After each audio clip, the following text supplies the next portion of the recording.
ਸਾਰਿਆਂ ਨੂੰ ਸਤਿ ਸ਼੍ਰੀ ਅਕਾਲ। ਹਮੇਸ਼ਾ ਦੀ ਤਰ੍ਹਾਂ ਅੱਜ ਵੀ ਮੈਂ ਤੁਹਾਡੇ ਲਈ ਇੰਟਰਸਟਿੰਗ ਐਂਡ ਐਕਸਾਈਟਿੰਗ ਵੀਡੀਓ ਲੈ ਕੇ ਆਈ ਹਾਂ ਜਿਹੜੀ ਕਿ ਤੁਹਾਡੇ ਲਈ ਬਹੁਤ ਜ਼ਿਆਦਾ ਹੈਲਪਫੁਲ ਹੋਣ ਵਾਲੀ ਹੈ, क्योंकि ਤੁਹਾਨੂੰ पता है तुसी चाहे किसी भी सेंटर लैवल एग्जाम की तैयारी कर रहे हो ਜਾਂ फिर किसी स्टेट लैवल एग्जाम की तैयारी कर रहे हो। 1857 ईस्वी का विद्रोह ਤੁਹਾਡੇ ਲਈ हरेक कंपीटेटिव एग्जाम के पॉइंट ऑफ व्यू तो इंपॉर्टेंट आ ते इस वीडियो ਨੂੰ देखने तो बाद यकीन मन्नियो ਤੁਸੀਂ ਆਪਣੇ ਆਪ ਇਸ ਦੇ MCQ ਦਾ ਆਨਸਰ ਦੋਗੇ, क्योंकि पहला मैं ਤੁਹਾਨੂੰ 1857 ईस्वी के विद्रोह की पूरी कहानी दसना चाहनी हाँ कि कित्थों गल शुरू हुई ते कित्थे जाके खत्म हुई, की इस दे नतीजे निकले, किवें 1857 ते 58 दे विच विद्रोह आ जिहड़ा इन्ने टाइम चलदा रहा ते क्यों इस नूं सुतंत्रता का पहला युद्ध मन्निया जांदा है। ये सारा असीं अज दी इस वीडियो दे विच डिस्कस करन वाले हाँ। सो मैं एक बार फिर तो कहना चाहनी हाँ कि जेकर तुसीं किसी भी कंपीटेटिव एग्जाम की तैयारी कर रहे हो, GK they point of view तो 1857 का विद्रोह तुहाडे लई बहुत इंपॉर्टेंट टॉपिक आ। हरेक कंपीटेटिव एग्जाम दे विच 2 MCQ इस टॉपिक दे विचों पुछे जांदे आ, ਤਾਂ ਵੀਡੀਓ ਨੂੰ ਭੁੱਲ ਕੇ ਵੀ ਨਾ ਛੱਡਿਓ क्योंकि ਅੱਜ ਦੀ ਇਹ ਵੀਡੀਓ ਤੁਹਾਡੇ ਲਈ ਬਹੁਤ ਜ਼ਿਆਦਾ ਹੈਲਪਫੁਲ ਹੋਣ ਵਾਲੀ ਆ। ਤਾਂ ਜ਼ਿਆਦਾ ਟਾਈਮ ਵੇਸਟ ਨਾ ਕਰਦੇ ਹੋਏ ਅਸੀਂ ਅੱਜ ਦੀ ਇਹ ਵੀਡੀਓ ਸਟਾਰਟ ਕਰਦੇ ਹਾਂ। ਜੇਕਰ ਤੁਹਾਨੂੰ ਵੀਡੀਓ ਚੰਗੀ ਲੱਗੇ ਤਾਂ ਪਲੀਜ਼ ਵੀਡੀਓ ਨੂੰ ਲਾਈਕ ਅਤੇ ਸ਼ੇਅਰ ਜ਼ਰੂਰ ਕਰ ਦੇਣਾ। ਪਹਿਲਾਂ ਅਸੀਂ ਪੂਰੀ ਦੀ ਪੂਰੀ ਸਟੋਰੀ ਡਿਸਕਸ ਕਰਦੇ ਹਾਂ, ਉਸ ਤੋਂ ਬਾਅਦ ਅਸੀਂ ਉਹ ਵਾਲੇ MCQ ਕਵਰ ਕਰਾਂਗੇ ਜਿਹੜੇ ਕਿ ਅਲੱਗ-ਅਲੱਗ ਕੰਪੀਟੀਟਿਵ ਐਗਜ਼ਾਮ ਦੇ ਵਿੱਚ ਰਿਪੀਟ ਹੋ ਚੁੱਕੇ ਨੇ। 18ਵੀਂ सदी के अद तो ही सिराजुद्दौला की तरह राजियां ते नवाबां की ताकत खोही जान लगी। उन्हां दी परजा ते सन्मान दोवें खत्म हुंदे जा रहे सी। बहुत सारे दरबारां विच रेजिडेंट बनाए गए। सैनानी शासकां दी स्वतंत्रता घटदी जा रही सी। उन्हां दी सैनिक शक्ति नूं भी भंग कीता जा रहा सी। उन्हां दे राजां दा एक एक करके इलाका ते वसूली दे अधिकार आ जिहड़े खत्म कीते जा रहे सी। बहुत सारे राजां दे शासकां ने अपने हितां दी रखिया लई कंपनी दे नाल गलबात भी कीती। फॉर एग्जाम्पल जिवें झांसी दी राणी लक्ष्मी बाई ਉਹ भी चाहुंदे सन कि उन्हां दी कंपनी आ जिहड़ी उन्हां दे पति दी मौत तो बाद उन्हां दे गोद लए बेटे नूं राजा मान लैण। ते नाना साहिब उन्हां ने भी कंपनी तो मंग कीती कि उन्हां दे पिता नूं पेंशन मिलदी सी जो उन्हां दे पिता दी मौत तो बाद उन्हां नूं मिलण लगे। पर अंग्रेज जिहड़े अंग्रेज सी अपनी सैनिक ताकत दे नशे विच कंपनी ने अपनी इन लोकां दीयां मंगां नूं ठुकरा दिता। अवध दी रियासत अंग्रेजां दे कब्जे विच जाण वाली आखिरी रियासत विचों एक सी। गल शुरू करदे हां 1801 तो। 1801 विच अवध ते एक सहायक संधि हुई जो कि उहदे उत्ते थोप ही दिती गई सी। 1856 विच अंग्रेजां ने उन्हां नूं अपने कब्जे विच लै लिया। गवर्नर जनरल डलहौजी ने ऐलान कर दिता कि रियासत का शासन ठीक तरह नहीं चल रहा, इसलिए रियासत नूं सही ढंग नाल चलाउण लई ब्रिटिश प्रबंध जरूरी आ। जानी कि अंग्रेज अपनी रियासत चलाउणा चाहुंदे सी सारे ही भारत ते। कंपनी ने मुगलों के शासन खत्म करने लई कई योजनावां भी बनाईयां। हुण कंपनी द्वारा जारी किए गए सिक्कियां तो मुगल बादशाह का नाम भी हटा दिता गया। 1849 दे विच फिर गवर्नर जनरल डलहौजी ने ऐलान किया कि बहादुर शाह जफर की मौत तो बाद बादशाह के परिवार नूं लाल किले तो कढ़ के उन्हां नूं दिल्ली विच किते होर बसाया जाएगा। 1856 दे विच गवर्नर जनरल कैनिंग ने फैसला किया कि बहादुर शाह जफर आखिरी मुगल बादशाह होणगे। उन्हां दी मौत तो बाद उन्हां दे वंश विचों कोई भी बादशाह नहीं मन्निया जाएगा। उन्हां नूं केवल राजकुमार दे रूप विच ही मानता मिलेगी। इस तरह अंग्रेज़ां ने एक एक करके रियासतां जिहड़ियां खत्म कर दित्तियां अते सारे साम्राज्यां दा अंत कर दिता अते अपना ब्रिटिश साम्राज पूरे भारत दे विच स्थापित कर लिया। हुण गल करदे हां पिंडां विच किसान ਅਤੇ ਜ਼ਿਮੀਂਦਾਰ भारी कर वसूली तो सख्त परेशान सी। बहुत सारे लोग महाजनां तो लिया करजा नहीं वापस कर पा रहे सी। इस दे कारण उन्हां दीयां पीढ़ियां पुराणियां जमीनां उन्हां दे हत्थों निकल रहीआं सी। कंपनी के तहत काम कर रहे भारतीय सिपाहियों के असंतुष्ट होने की अपनी वजह से वह भी डिस्कस करांगे। ਉਹ ਆਪਣੇ ਸੇਵਾ ਸ਼ਰਤਾਂ ਕਰਕੇ ਬਹੁਤ ਪਰੇਸ਼ਾਨ ਸੀ। ਕਈ ਨਵੇਂ ਨਿਯਮ ਉਹਨਾਂ ਦੀਆਂ ਧਾਰਮਿਕ ਭਾਵਨਾਵਾਂ ਨੂੰ ਦੁਖੀ ਕਰਦੇ ਸੀ। ਉਸ ਸਮੇਂ ਬਹੁਤ ਸਾਰੇ ਲੋਕ ਸਮੁੰਦਰ ਪਾਰ ਨਹੀਂ ਜਾਣਾ ਚਾਹੁੰਦੇ ਸੀ ਕਿਉਂਕਿ ਉਹਨਾਂ ਨੂੰ ਲੱਗਦਾ ਸੀ ਕਿ ਸਮੁੰਦਰੀ ਯਾਤਰਾ ਤੋਂ ਧਰਮ ਅਤੇ ਜਾਤੀ ਦੋਵੇਂ ਹੀ ਖਤਮ ਹੋ ਰਹੇ ਹਨ। ਜਦ 1824 ਵਿੱਚ ਸਿਪਾਹੀਆਂ ਨੂੰ ਕੰਪਨੀ ਦੇ ਵੱਲੋਂ ਲੜਨ ਦੇ ਲਈ ਸਮੁੰਦਰ ਦੇ ਰਸਤੇ ਬਰਮਾ ਜਾਣ ਦਾ ਮੌਕਾ ਮਿਲਿਆ ਤਾਂ ਉਹਨਾਂ ਨੇ ਇਸ ਹੁਕਮ ਨੂੰ ਮੰਨਣ ਤੋਂ ਇਨਕਾਰ ਕਰ ਦਿੱਤਾ। ਪਰ ਉਹਨਾਂ ਨੂੰ ਜ਼ਮੀਨ ਦੇ ਰਸਤੇ ਤੋਂ ਜਾਣ ਲਈ ਕੋਈ ਦਿੱਕਤ ਵੀ ਨਹੀਂ ਸੀ ਤਾਂ ਸਰਕਾਰ ਦਾ ਹੁਕਮ ਨਾ ਮੰਨਣ ਕਰਕੇ ਉਹਨਾਂ ਨੂੰ ਬਹੁਤ ਸਖਤ ਸਜ਼ਾ ਦਿੱਤੀ ਗਈ ਕਿਉਂਕਿ ਇਹ ਮੁੱਦਾ ਖਤਮ ਨਹੀਂ ਹੋਇਆ ਸੀ। ਇਸ ਲਈ 1857 ਦੇ ਵਿੱਚ ਕੰਪਨੀ ਨੂੰ ਇੱਕ ਨਵਾਂ ਕਾਨੂੰਨ ਬਣਾਉਣਾ ਪਿਆ। ਇਸ ਕਾਨੂੰਨ ਵਿੱਚ ਉਹਨਾਂ ਨੇ ਸਾਫ਼-ਸਾਫ਼ ਕਹਿ ਦਿੱਤਾ ਕਿ ਜੇਕਰ ਕੋਈ ਵਿਅਕਤੀ ਕੰਪਨੀ ਦੀ ਸੈਨਾ ਵਿੱਚ ਨੌਕਰੀ ਕਰੇਗਾ ਤਾਂ ਜ਼ਰੂਰਤ ਪੈਣ ਤੇ ਉਸ ਨੂੰ ਸਮੁੰਦਰ ਪਾਰ ਵੀ ਜਾਣਾ ਪੈ ਸਕਦਾ। ਇਸ ਤੋਂ ਇਲਾਵਾ ਸਿਪਾਹੀ ਪਿੰਡਾਂ ਦੇ ਹਾਲਾਤਾਂ ਤੋਂ ਵੀ ਪਰੇਸ਼ਾਨ ਸੀ। ਬਹੁਤ ਸਾਰੇ ਸਿਪਾਹੀ ਆਪ ਵੀ ਕਿਸਾਨ ਸਨ ਤੇ ਉਹ ਆਪਣਾ ਪਰਿਵਾਰ ਪਿੰਡਾਂ ਵਿੱਚ ਛੱਡ ਕੇ ਆਏ ਹੋਏ ਸੀ। ਕਿਸਾਨਾਂ ਦਾ ਗੁੱਸਾ ਸਿਪਾਹੀਆਂ ਵਿੱਚ ਫੈਲ ਗਿਆ। ਅੰਗਰੇਜ਼ਾਂ ਨੂੰ ਲੱਗਿਆ ਕਿ ਭਾਰਤੀ ਸਮਾਜ ਨੂੰ ਸੰਭਾਲਣਾ ਜ਼ਰੂਰੀ ਹੈ। ਸਤੀ ਪ੍ਰਥਾ ਨੂੰ ਉਹਨਾਂ ਨੇ ਖਤਮ ਕੀਤਾ, ਬਾਲ ਵਿਵਾਹ ਪ੍ਰਥਾ ਨੂੰ ਵਧਾਵਾ ਦਿੱਤਾ, ਅੰਗਰੇਜ਼ੀ ਭਾਸ਼ਾ ਦੀ ਸਿੱਖਿਆ ਨੂੰ ਵਧਾਵਾ ਦਿੱਤਾ। ਫਿਰ 1830 ਦੇ ਵਿੱਚ ਕੰਪਨੀ ਨੇ ਈਸਾਈ ਧਰਮ ਨੂੰ ਖੁੱਲ੍ਹ ਕੇ ਕੰਮ ਕਰਨ ਦੀ ਇਜਾਜ਼ਤ ਦਿੱਤੀ। ਠੀਕ ਹੈ। ਉਸ ਤੋਂ ਬਾਅਦ ਕੀ ਹੋਇਆ ਕਿ 1850 ਦੇ ਵਿੱਚ ਰਾਜਿਆਂ ਅਤੇ ਪ੍ਰਥਾ ਦਾ ਸੰਘਰਸ਼ ਵਿੱਚ ਕੋਈ ਵੈਸੇ ਸੰਘਰਸ਼ ਤਾਂ ਹੁੰਦਾ ਹੀ ਰਹਿੰਦਾ ਰਾਜਿਆਂ ਤੇ ਪ੍ਰਥਾ ਦੇ ਵਿੱਚ, ਕੋਈ ਨਵੀਂ ਗੱਲ ਨਹੀਂ ਸੀ, ਪਰ ਕਦੇ-ਕਦੇ ਸੰਘਰਸ਼ ਇੰਨਾ ਫੈਲ ਜਾਂਦਾ ਕਿ ਰਾਜਾਂ ਦੀ ਸ਼ਾਂਤੀ ਹੀ ਭੰਗ ਹੋ ਜਾਂਦੀ ਆ। ਭਾਰਤ ਦੇ ਉੱਤਰੀ ਭਾਗਾਂ ਦੇ ਵਿੱਚ 1857 ਦੇ ਵਿੱਚ ਇਸ ਤਰ੍ਹਾਂ ਦੀ ਹੀ ਇੱਕ ਲੜਾਈ ਹੋਈ ਕਿ ਸ਼ਾਸਨ ਦੇ 100 ਸਾਲ ਬਾਅਦ ਈਸਟ ਇੰਡੀਆ ਕੰਪਨੀ ਨੂੰ ਭਾਰੀ ਵਿਦਰੋਹ ਦਾ ਸਾਹਮਣਾ ਕਰਨਾ ਪਿਆ। 1857 ਵਿੱਚ ਸ਼ੁਰੂ ਹੋਈ ਇਸ ਬਗਾਵਤ ਨੇ ਭਾਰਤ ਵਿੱਚ ਅੰਗਰੇਜ਼ਾਂ ਦੇ ਰਾਜ ਨੂੰ ਖਤਰੇ ਦੇ ਵਿੱਚ ਪਾ ਦਿੱਤਾ। ਗੱਲ ਸ਼ੁਰੂ ਹੋਈ ਸੀ ਮੇਰਠ ਤੋਂ। ਮਈ 1857 ਦੇ ਵਿੱਚ ਸ਼ੁਰੂ ਹੋਈ ਇਸ ਬਗਾਵਤ ਨੇ ਭਾਰਤ ਵਿੱਚ ਅੰਗਰੇਜ਼ਾਂ ਦੇ ਰਾਜ ਨੂੰ ਖਤਰੇ ਵਿੱਚ ਪਾ ਦਿੱਤਾ। ਮੇਰਠ ਤੋਂ ਸ਼ੁਰੂ ਹੋਈ ਸੀ ਇਹ ਗੱਲ। ਇਹ ਬਗਾਵਤ ਅੱਗੇ ਚੱਲ ਕੇ ਭਾਰਤ ਦੇ ਅਲੱਗ-ਅਲੱਗ ਸ਼ਹਿਰਾਂ ਵਿੱਚ ਫੈਲ ਗਈ। ਸਮਾਜ ਦੇ ਭਿੰਨ-ਭਿੰਨ ਕਾਰਨਾਂ ਤੋਂ ਪੀੜਤ ਲੋਕ ਵਿਦਰੋਹ ਵਿੱਚ ਉੱਠ ਖੜੇ ਹੋਏ। 29 ਮਾਰਚ 1857 ਦੀ ਗੱਲ ਆ ਕਿ 29 ਮਾਰਚ 1857 ਨੂੰ ਇੱਕ ਯੁਵਾ ਸਿਪਾਹੀ ਮੰਗਲ ਪਾਂਡੇ ਨੂੰ ਭੈਰਵਪੁਰ ਦੇ ਵਿੱਚ ਹਮਲਾ ਕਰਨ ਦੇ ਵਿਰੋਧ ਦੇ ਵਿੱਚ ਫਾਂਸੀ ਤੇ ਲਟਕਾ ਦਿੱਤਾ।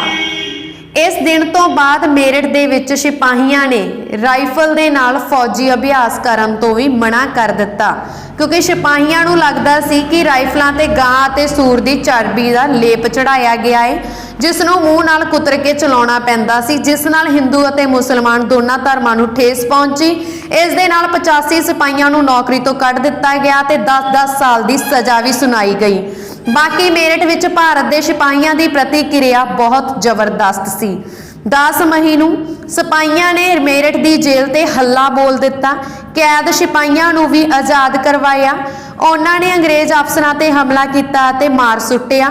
ਇਸ ਤੋਂ ਇਲਾਵਾ ਬੰਦੂਕ ਅਤੇ ਹਥਿਆਰ ਵੀ ਆਪਣੇ ਕਬਜ਼ੇ ਦੇ ਵਿੱਚ ਲੈ ਲਏ ਅਤੇ ਅੰਗਰੇਜ਼ਾਂ ਦੀਆਂ ਇਮਾਰਤਾਂ ਅਤੇ ਸੰਪત્ਤੀ ਨੂੰ ਵੀ ਅੱਗ ਲਗਾ ਦਿੱਤੀ। ਉਹਨਾਂ ਨੇ ਅੰਗਰੇਜ਼ਾਂ ਦੇ ਖਿਲਾਫ ਯੁੱਧ ਦਾ ਐਲਾਨ ਕੀਤਾ। ਸਿਪਾਹੀ ਪੂਰੇ ਦੇਸ਼ ਦੇ ਵਿੱਚ ਅੰਗਰੇਜ਼ਾਂ ਨੂੰ ਖਤਮ ਕਰਨ ਤੇ ਤੁਰ ਪਏ। ਪਰ ਸਵਾਲ ਇਹ ਸੀ ਕਿ ਅੰਗਰੇਜ਼ਾਂ ਦੇ ਜਾਣ ਤੋਂ ਬਾਅਦ ਦੇਸ਼ ਦਾ ਸ਼ਾਸਨ ਕੌਣ ਚਲਾਵੇਗਾ। ਸਿਪਾਹੀਆਂ ਨੇ ਇਸ ਦਾ ਵੀ ਜਵਾਬ ਲੱਭ ਲਿਆ।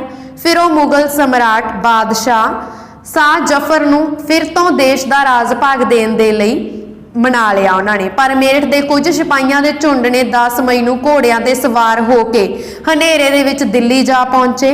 ਜਿਵੇਂ ਹੀ ਉਹਨਾਂ ਦੇ ਆਉਣ ਦੀ ਖਬਰ ਫੈਲੀ, ਦਿੱਲੀ ਦੇ ਵਿੱਚ ਅੰਗਰੇਜ਼ ਸੈਨਾ ਨੇ ਬਗਾਵਤ ਕਰ ਦਿੱਤੀ। ਇੱਥੇ ਵੀ ਕਈ ਅੰਗਰੇਜ਼ ਅਫਸਰ ਮਾਰੇ ਗਏ ਤੇ ਸਿਪਾਹੀਆਂ ਦੇ ਤੋਪਖਾਨੇ ਆਪਣੇ ਹੱਕ ਵਿੱਚ ਲੈ ਲਏ ਅਤੇ ਇੱਥੇ ਵੀ ਇਮਾਰਤਾਂ ਨੂੰ ਅੱਗ ਲਾ ਦਿੱਤੀ। ਇਸ ਤੋਂ ਬਾਅਦ ਸਿਪਾਹੀ ਲਾਲ ਕਿਲੇ ਦੇ ਕੋਲ ਜਮ੍ਹਾਂ ਹੋ ਗਏ। ਉਹ ਬਾਦਸ਼ਾਹ ਨੂੰ ਮਿਲਣਾ ਚਾਹੁੰਦੇ ਸੀ ਪਰ ਬਾਦਸ਼ਾਹ ਅੰਗਰੇਜ਼ਾਂ ਦੀ ਤਾਕਤ ਅੱਗੇ ਖੜਨ ਦੇ ਲਈ ਤਿਆਰ ਨਹੀਂ ਸੀ। ਪਰ ਸਿਪਾਹੀ ਵੀ ਅੜੇ ਰਹੇ, ਜ਼ਬਰਦਸਤੀ ਮਹਿਲ ਦੇ ਵਿੱਚ ਚਲੇ ਗਏ। ਉਹਨਾਂ ਨੇ ਬਹਾਦਰ ਸ਼ਾਹ ਜ਼ਫਰ ਨੂੰ ਨੇਤਾ ਘੋਸ਼ਿਤ ਕਰਤਾ। ਬੁੱਢੇ ਬਾਦਸ਼ਾਹ ਨੂੰ ਸਿਪਾਹੀਆਂ ਦੀ ਮੰਗ ਮੰਨਣੀ ਪਈ। ਉਹਨਾਂ ਨੇ ਦੇਸ਼ ਭਰ ਦੇ ਸ਼ਾਸਕਾਂ ਤੇ ਮੁਖੀਆਂ ਨੂੰ ਚਿੱਠੀ ਲਿਖ ਕੇ ਅੰਗਰੇਜ਼ਾਂ ਨਾਲ ਲੜਨ ਲਈ ਭਾਰਤੀ ਰਾਜਾਂ ਦਾ ਸੰਘ ਬਣਾਉਣ ਦਾ ਐਲਾਨ ਕਰ ਦਿੱਤਾ। ਤਾਂ ਬਹਾਦਰ ਸ਼ਾਹ ਜ਼ਫਰ ਦੇ ਇਸ ਕਦਮ ਨੇ ਕਈ ਨਤੀਜੇ ਸਾਹਮਣੇ ਆਏ। ਅੰਗਰੇਜ਼ਾਂ ਤੋਂ ਪਹਿਲਾਂ ਮੁਗਲਾਂ ਦਾ ਰਾਜ ਸੀ। ਜ਼ਿਆਦਾਤਰ ਸ਼ਾਸਕ ਅਤੇ ਰਜਵਾੜੇ ਮੁਗਲ ਬਾਦਸ਼ਾਹ ਦੇ ਸਿਰ ਤੇ ਹੀ ਆਪਣਾ ਸ਼ਾਸਨ ਚਲਾਉਂਦੇ ਸੀ। ਅੰਗਰੇਜ਼ੀ ਸ਼ਾਸਨ ਤੋਂ ਪੀੜਤ ਬਹੁਤ ਸਾਰੇ ਸ਼ਾਸਕਾਂ ਨੂੰ ਲੱਗਦਾ ਸੀ ਕਿ ਜੇਕਰ ਮੁਗਲ ਬਾਦਸ਼ਾਹ ਦੁਬਾਰਾ ਸ਼ਾਸਨ ਸਥਾਪਿਤ ਕਰ ਲੈਣ ਤਾਂ ਉਹ ਪਹਿਲਾਂ ਵਾਂਗ ਆਪਣਾ ਜਿਹੜਾ ਰਾਜ ਭਾਗ ਆ ਉਹ ਚਲਾ ਸਕਦੇ ਆ। ਪਰ ਇੱਕ ਪਾਸੇ ਅੰਗਰੇਜ਼ਾਂ ਨੂੰ ਇਸ ਦਾ ਅੰਦਾਜ਼ਾ ਵੀ ਨਹੀਂ ਸੀ। ਉਹਨਾਂ ਨੂੰ ਲੱਗਦਾ ਸੀ ਕਿ ਸੂਰ ਅਤੇ ਗਾਂ ਦੇ ਮਾਸ ਤੋਂ ਭੜਕੇ ਹੋਏ ਲੋਕ ਹੌਲੀ ਹੌਲੀ ਫਿਰ ਤੋਂ ਸਾਡੇ ਕੋਲ ਵਾਪਸ ਆ ਜਾਣਗੇ। ਪਰ ਜਦ ਬਹਾਦਰ ਸ਼ਾਹ ਜ਼ਫਰ ਨੇ ਬਗਾਵਤ ਨੂੰ ਆਪਣਾ ਸਮਰਥਨ ਦੇ ਦਿੱਤਾ ਤਾਂ ਸਥਿਤੀ ਇੱਕ ਰਾਤ ਵਿੱਚ ਹੀ ਬਦਲ ਗਈ। ਜਦੋਂ ਦਿੱਲੀ ਤੋਂ ਅੰਗਰੇਜ਼ਾਂ ਦੇ ਪੈਰ ਉਖੜ ਗਏ ਤਾਂ ਲਗਭਗ ਇੱਕ ਹਫ਼ਤੇ ਤੱਕ ਕਿਤੇ ਕੋਈ ਵਿਦਰੋਹ ਨਹੀਂ ਹੋਇਆ। ਖਬਰ ਫੈਲਣ ਦੇ ਵਿੱਚ ਕੋਈ ਸਮਾਂ ਨਾ ਲੱਗਿਆ, ਪਰ ਉਸ ਤੋਂ ਬਾਅਦ ਵਿਦਰੋਹ ਸ਼ੁਰੂ ਹੋ ਗਿਆ। ਜਦੋਂ ਖਬਰ ਫੈਲ ਗਈ, ਇੱਕ ਤੋਂ ਬਾਅਦ ਹਰ ਇੱਕ ਰੈਜੀਮੈਂਟ ਵਿੱਚ ਸਿਪਾਹੀਆਂ ਨੇ ਵਿਦਰੋਹ ਕੀਤਾ ਅਤੇ ਦਿੱਲੀ, ਕਾਨਪੁਰ, ਲਖਨਊ ਵਰਗੇ ਮੁੱਖ ਬਿੰਦੂਆਂ ਤੇ ਦੂਸਰੇ ਲੋਕਾਂ ਦਾ ਸਾਥ ਦੇਣ ਲਈ ਨਿਕਲ ਪਏ। ਉਹਨਾਂ ਨੂੰ ਦੇਖ ਕੇ ਸਾਰੇ ਪਿੰਡਾਂ ਦੇ ਲੋਕ ਬਗਾਵਤ ਦੇ ਰਸਤੇ ਤੋਂ ਚੱਲ ਪਏ। ਉਹਨਾਂ ਨੂੰ ਦੇਖ ਕੇ ਪਿੰਡਾਂ ਦੇ ਸਾਰੇ ਲੋਕ ਬਗਾਵਤ ਦੇ ਲਈ ਖੜੇ ਹੋਏ, ਵਿਦਰੋਹ ਦੇ ਲਈ ਤਿਆਰ ਹੋਏ। ਉਤਸ਼ਾਹ ਆਇਆ ਉਹਨਾਂ 'ਚ, ਕਿਉਂਕਿ ਉਹ ਤੰਗ ਹੀ ਇੰਨੇ ਸੀ। ਉਹ ਨੇਤਾ, ਜ਼ਿਮੀਂਦਾਰਾਂ ਅਤੇ ਮੁਖੀਆ ਦੇ ਰੂਪ ਵਿੱਚ ਸੰਗਠਿਤ ਹੋ ਗਏ। ਇਹ ਲੋਕ ਅੰਗਰੇਜ਼ਾਂ ਤੋਂ ਆਪਣੇ ਹੱਕ ਲੈਣ ਲਈ ਤਿਆਰ ਹੋ ਗਏ। ਦੂਸਰੇ ਪਾਸੇ ਨਾਨਾ ਸਾਹਿਬ, ਜਿਨ੍ਹਾਂ ਬਾਰੇ ਮੈਂ ਤੁਹਾਨੂੰ ਪਹਿਲਾਂ ਦੱਸਿਆ, ਉਹ ਕਾਨਪੁਰ ਸਾਹਿਬ ਵਿੱਚ ਰਹਿੰਦੇ ਸੀ। ਉਹਨਾਂ ਨੇ ਸੈਨਾ ਨੂੰ ਇਕੱਠਾ ਕੀਤਾ ਅਤੇ ਅੰਗਰੇਜ਼ਾਂ ਨੂੰ ਸ਼ਹਿਰ ਦੇ ਵਿੱਚੋਂ ਕੱਢ ਦਿੱਤਾ, ਕਿਉਂਕਿ ਉਹ ਵੀ ਅੰਗਰੇਜ਼ਾਂ ਦੇ ਖਿਲਾਫ ਸੀ, ਅੰਗਰੇਜ਼ਾਂ ਤੋਂ ਤੰਗ ਸੀ।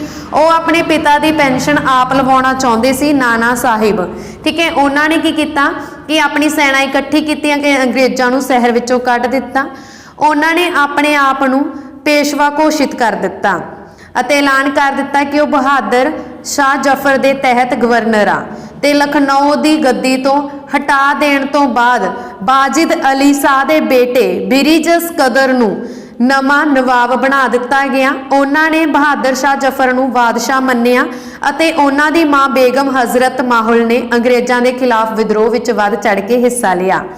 ਅੱਗੇ ਝਾਂਸੀ ਦੀ ਰਾਣੀ ਲక్ష్ਮੀ ਬਾਈ ਵੀ ਅੰਗਰੇਜ਼ਾਂ ਦੇ ਖਿਲਾਫ ਸਿਪਾਹੀਆਂ ਨਾਲ ਜਾ ਮਿਲੀ।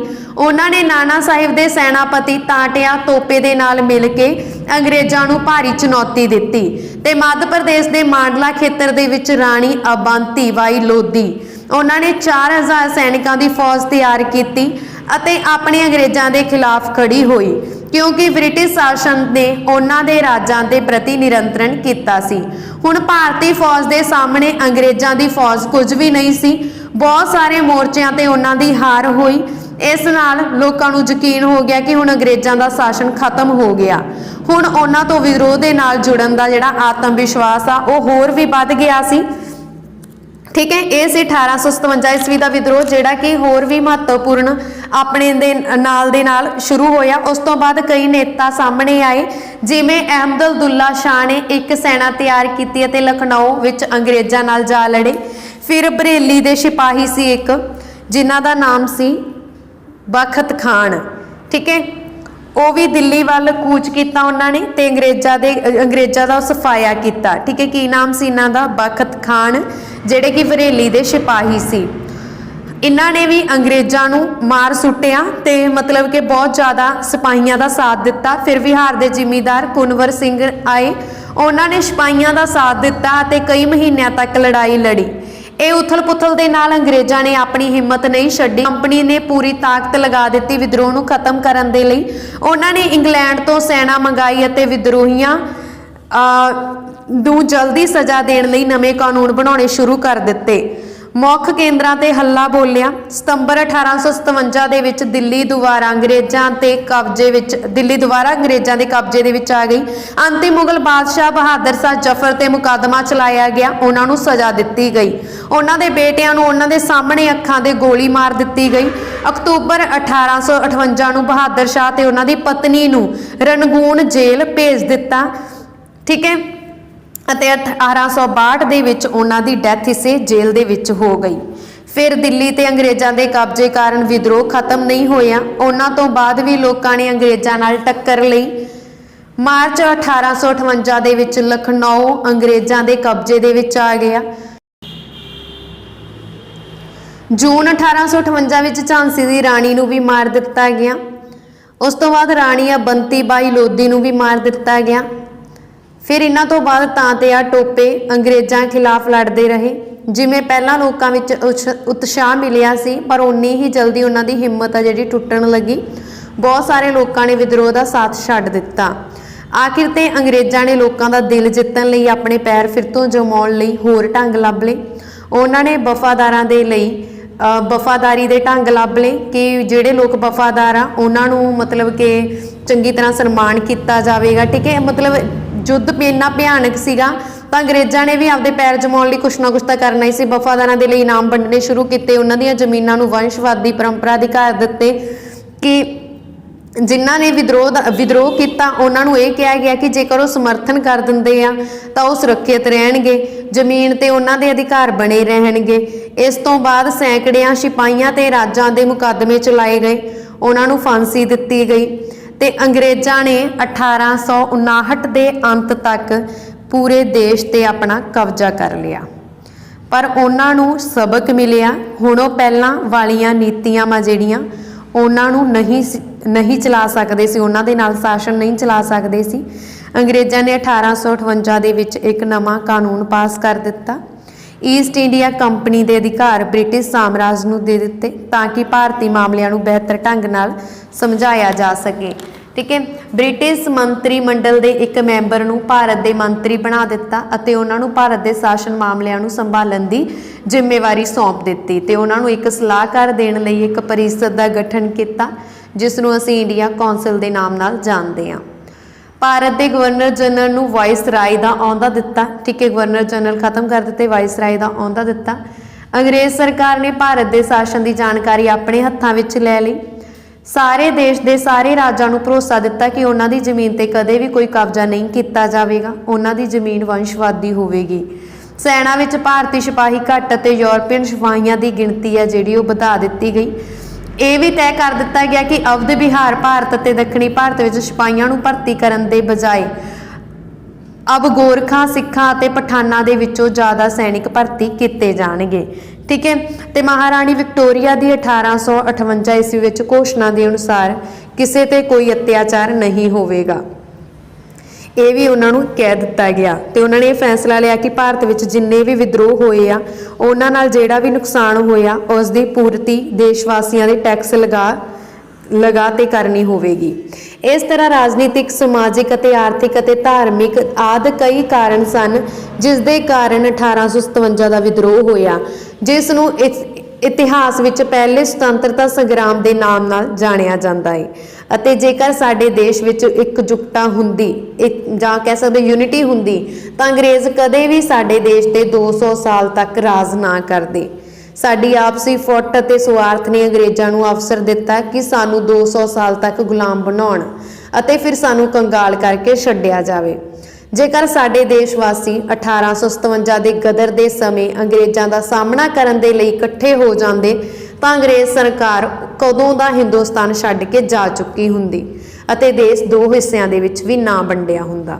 ਹਾਂਜੀ, ਹੁਣ ਅਸੀਂ ਸ਼ੁਰੂ ਕਰਦੇ ਹਾਂ ਉਹ ਵਾਲੇ ਇੰਪੋਰਟੈਂਟ MCQ ਜੋ ਕਿ ਅਲੱਗ-ਅਲੱਗ ਕੰਪੀਟੀਟਿਵ ਐਗਜ਼ਾਮ ਦੇ ਵਿੱਚ ਰਿਪੀਟ ਹੋ ਚੁੱਕੇ ਨੇ। ਹਾਂਜੀ, ਇੱਥੇ ਤੱਕ ਜੇਕਰ ਤੁਹਾਨੂੰ ਵੀਡੀਓ ਚੰਗੀ ਲੱਗੀ ਹੋਵੇ ਤਾਂ ਪਲੀਜ਼ ਵੀਡੀਓ ਨੂੰ ਲਾਈਕ ਅਤੇ ਸ਼ੇਅਰ ਜ਼ਰੂਰ ਕਰ ਦੇਣਾ। ਕੁਐਸਚਨ ਨੰਬਰ 1 ਆ, ਆਜ਼ਾਦੀ ਦੀ ਪਹਿਲੀ ਲੜਾਈ ਕਦੋਂ ਸ਼ੁਰੂ ਹੋਈ ਸੀ? ਹਾਂਜੀ, ਆਜ਼ਾਦੀ ਦੀ ਜਿਹੜੀ ਪਹਿਲੀ ਲੜਾਈ ਆ 1857 ਈਸਵੀ ਦੇ ਵਿਦਰੋਹ ਨੂੰ ਮੰਨਿਆ ਜਾਂਦਾ। Option A is the right answer. ਇੱਥੇ ਮੈਂ ਤੁਹਾਨੂੰ ਦੱਸਣਾ ਚਾਹੁੰਦੀ ਹਾਂ ਰੀਸੈਂਟਲੀ ਕਰੰਟ ਅਫੇਅਰ ਦਾ ਵੀ ਬੋਲ ਸਕਦੇ ਹੋ, 2022 ਦੇ ਵਿੱਚ ਮੰਗ ਹੋਈ ਸੀ, ਕਰੰਟ ਅਫੇਅਰ ਦੇ ਨਾਲ ਰਿਲੇਟਡ ਵੀ ਆ ਸਕਦਾ। 1857 ਈਸਵੀ ਤੋਂ ਪਹਿਲਾਂ ਨਾ ਇੱਕ ਪਾਈਕਾ ਵਿਦਰੋਹ ਹੋਇਆ ਸੀ, ਉੜੀਸਾ ਦੇ ਵਿੱਚ ਹੋਇਆ ਸੀ, 1820 ਦੇ ਵਿੱਚ ਹੋਇਆ ਇਹ। ਤੇ ਉੜੀਸਾ ਦੀ ਗਵਰਨਮੈਂਟ ਨੇ ਰੀਸੈਂਟਲੀ ਇਸ ਨੂੰ ਸੁਤੰਤਰਤਾ ਦਾ ਪਹਿਲਾ ਯੁੱਧ ਮੰਨਣ ਦੇ ਲਈ ਸੈਂਟਰ ਗਵਰਨਮੈਂਟ ਤੋਂ ਮੰਗ ਕੀਤੀ, ਪਰ ਸੈਂਟਰ ਗਵਰਨਮੈਂਟ ਨੇ ਮਨਾ ਕਰ ਦਿੱਤਾ। ਸੁਤੰਤਰਤਾ ਦਾ ਪਹਿਲਾ ਯੁੱਧ 1857 ਦਾ ਵਿਦਰੋਹ ਹੀ ਮੰਨਿਆ ਜਾਂਦਾ। ਠੀਕ ਹੈ, ਇਹ ਤੁਸੀਂ ਯਾਦ ਰੱਖਣਾ। ਤੇ ਜਿਹੜੀ ਪਹਿਲੀ ਲੜਾਈ ਆ ਇਹ ਨਾ ਕੋਈ ਸਿੱਖਾਂ, ਮੁਗਲਾਂ, ਨਾ ਮਰਾਠਿਆਂ ਦੇ ਵਿਚਕਾਰ ਹੋਈ, ਬਲਕਿ ਅੰਗਰੇਜ਼ਾਂ ਦੇ ਨਾਲ ਪੂਰੇ ਭਾਰਤੀਆਂ ਦੀ ਲੜਾਈ ਹੋਈ। ਪੂਰੇ ਭਾਰਤੀ ਇਸ ਦੇ ਵਿੱਚ ਇਕਜੁੱਟ ਸਨ। ਠੀਕ ਹੈ, ਅਗਲਾ ਪ੍ਰਸ਼ਨ 1857 ਈਸਵੀ ਦੀ ਕ੍ਰਾਂਤੀ ਤੋਂ ਬਾਅਦ ਹੇਠ ਲਿਖਿਆਂ ਵਿੱਚੋਂ ਕਿਸ ਨੂੰ ਅੰਗਰੇਜ਼ਾਂ ਨੇ ਫੜ ਕੇ ਫਾਂਸੀ ਤੇ ਚੜਾ ਦਿੱਤਾ ਸੀ? हाँ जी 1857 ईस्वी की क्रांति तो बाद अंग्रेज़ों ने किस नूं फड़ के फांसी ते चढ़ाया सी? तां ते आ टोपे नूं। मैं तुहानूं ऑलरेडी दस चुकी सी, option A is the right answer. Nana Sahib दे सैनापति सी तां ते आ टोपे। इन्हां ने झांसी दी राणी दा साथ दिता, झांसी दी राणी दा साथ दिता अते सिपाहियां दा साथ दिता ते उस तो बाद पूरा बाद चढ़ के 1857 की क्रांति दे विच हिस्सा लिया। पर जेड़े जेड़े भी सुतंत्रता सैनानियां ने हिस्सा लिया सी उन्हां नूं फांसी दित्ती गई आ, उन्हां नूं सजावां दित्तियां गईयां। 1857 की क्रांति तो बाद तां ते आ टोपे नूं अंग्रेज़ां ने फड़ के फांसी ते चढ़ा दिता। अगला प्रश्न 1857 की क्रांति का पहला शहीद कौन सी? हाँ जी 1857 की जिहड़ी क्रांति हुई आ इस दे पहले शहीद कौन सन? जिवें कि मैं तुहानूं दस्सिया गल मेरठ तो शुरू हुई सी ते मेरठ दे विच ही मंगल पांडे नूं फांसी दे दित्ती गई सी। पहले शहीद सन Mangal Pandey. Option C is the right answer. अगला प्रश्न 1857 की क्रांति समय कोटा का शासक कौन सी? हाँ जी 1857 की जिहड़ी क्रांति हुई है तो इस समय कोटा का शासक कौन सी? राइट आंसर है जी महाराव राम सिंह। ठीक है option B is the right answer. हरेक किते किसी ना किसी का तो राज सीगा ही है ना। तो उस तो बाद जदों जिमें जिमें मतलब अंग्रेज़ अपने पैर जमाउंदे कदे किस जिले च जाके राज कर लिया, कदे किस जिले ते जाके हमला करता, बस जो भी सामान हुंदा सी उसनूं भी लुट लेंदे सीगे ते उत्थे आपदा राज भाग जमा लेंदे सी। अगला प्रश्न 1857 ईस्वी का विद्रोह सी। हाँ जी 1857 ईस्वी का विद्रोह की सी? जिमें कि मैं तुहानूं दस चुकी हाँ 1857 ईस्वी का विद्रोह सीगा आज़ादी की पहली लड़ाई। Option A is the right answer है। ठीक है 1857 का विद्रोह सी आज़ादी की पहली लड़ाई। अगला प्रश्न 1857 ईस्वी के विद्रोह विच किसने भाग नहीं लिया? हाँ जी 1857 ईस्वी के विद्रोह के विच झांसी की राणी ने भाग लिया, बढ़ चढ़ के लिया। तां ते आ टोपे ने लिया, नाना साहिब ने लिया। ठीक है इन्हां बारे तो मैं तुहानूं दस भी चुकी हाँ। इन्हां दा कारण की सी लैण दा, क्यों ये अंग्रेज़ों तो इन्ने अक्के हुए सी कि मतलब कि खड़े हो डट के खड़े हो गए उन्हां दे सामने। तो इत्थे राइट आंसर है ऑप्शन बी भगत सिंह ने 1857 ईस्वी के विद्रोह विच भाग नहीं लिया सी। अगला प्रश्न उस स्थान का नाम दसो जिथे 1857 ईस्वी का विद्रोह नहीं होया। हाँ जी 1857 ईस्वी का विद्रोह कित्थे नहीं होया तो ये तुसीं दसना वा, वैरी इंपॉर्टेंट। तो मद्रास दे विच नहीं होया 1857 का विद्रोह। अवध आखिरी रियासत सी जिहड़ी कि 1857 विच अंग्रेज़ां दे अधीन आई सी। पूर्वी पंजाब दे विच तां बहुत ज़्यादा होया, मेन कारण ही पूर्वी पंजाब सी आपां कह सकते हैं क्योंकि पंजाब किड्डा वड्डा भारत का एक हिस्सा सी। मध्य प्रदेश दे विच भी होया पर मद्रास च नहीं होया। अगला प्रश्न 1857 ईस्वी के विद्रोह का महत्वपूर्ण नेता किहड़ा नहीं सी? हाँ जी 1857 ईस्वी के विद्रोह का महत्वपूर्ण नेता कुनवर सिंह सीगे। मैं तुहानूं विच दस चुकी हाँ ये बिहार के जिमीदार सी। नाना साहिब भी सी ते बख्त खान भी सी जिन्हां बारे मैं तुहानूं दस्सिया कि ये रल खड़े होए सीगे। वक्त खान कौन सीगे? जल्दी नाल कमेंट बॉक्स दे विच लिखो। बरेली दे सख्त सिपाही सी ये। इन्हां ने सैना तैयार करके अंग्रेज़ों का बहुत ज़्यादा सफाया किया सी। तो बाजिद अली शाह जिहड़े ये नहीं सीगे नेता इस दे विच। ठीक है अगला प्रश्न भारतीय क्रांति की मां के तौर पर कौन जानी जाती है? हाँ जी भारतीय क्रांति 1857 ईस्वी के विद्रोह की मां किसनूं कहा गया है? तो इन्हां नूं कहा गया है मैडम भिकाजी कामा नूं। Option B is the right answer. हाँ जी मैडम भिकाजी कामा इन्हां नूं भारतीय क्रांति की मां के तौर पर जानिया जाता है। अगला प्रश्न 1857 ईस्वी की क्रांति के सिट्टे वजों हेठ लिखियां विचों ब्रिटिश संसद द्वारा किहड़े बदलाव की शुरुआत की गई? हाँ जी 1857 ईस्वी के जो नतीजे निकले सीगे तो ब्रिटिश सरकार द्वारा इन्हां दे विचों किहड़ी चीज़ दे विच बदलाव किया गया सी? तो इसका राइट आंसर है जी पढ़ के देख लेने पहला। क्रांति विच भाग लैण वाले हिंदू और मुसलमान नागरिकों की भूमि और संपत्ति जबत कर ली गई सी? नहीं, उन्होंने उन्होंने लुटा दी सीगी ते कह दिता सी कि वंशवादी ही होवेगी। ठीक है। अगे पठान अते सिख सिपाहियां ते ब्रिटिश भारती सेना विच भर्ती होण ते पाबंदी लगा दित्ती गई सी? नहीं, उन्होंने कहा सी कि सिख अते पठानां नूं भर्ती ज़्यादा किया जाएगा, ज़्यादा सिपाही सिख अते पठानां दे होणगे। फिर देश के सारे शासकों नूं उन्हां दे विरोध किसी क्रांति विच हिस्सा लैण लई सैनिक कार्रवाई ते चेतावनी दित्ती गई सी?